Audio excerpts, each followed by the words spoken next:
Let us discuss the importance of social distancing and cough etiquette in the context of current coronavirus disease 19 prevention and control.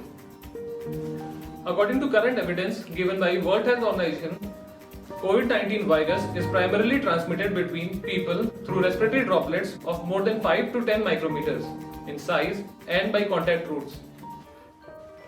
Droplet transmission occurs when a person is in close contact, that is within 1 meter, with someone who has respiratory symptoms, coughing or sneezing, and is therefore at risk of having his or her mucosa or conjunctiva exposed to potentially infective respiratory droplets.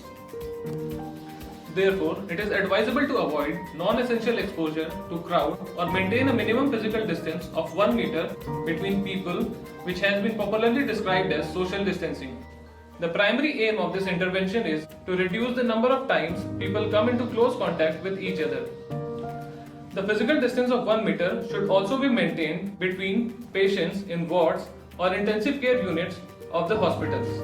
It becomes absolutely necessary to avoid the use of hands to cover mouth while coughing and sneezing. A disposable single-use paper towel may be used and should be disposed properly in closed bins. As a behavioral modification, it is prudent to cover mouth and nose with upper sleeve while coughing and sneezing. More importantly, the hands must be washed thoroughly with soap and water. It is also important to minimize the use of hands as much as possible. Avoid touching the hands with potentially contaminated surfaces such as doorknobs. Instead, use shoulder or elbow to open or close the door, or pressing the lift button or switches. At the end, I urge to refrain yourself from shaking hands and hugging. Practice the Indian style of social greeting, that is Namaste.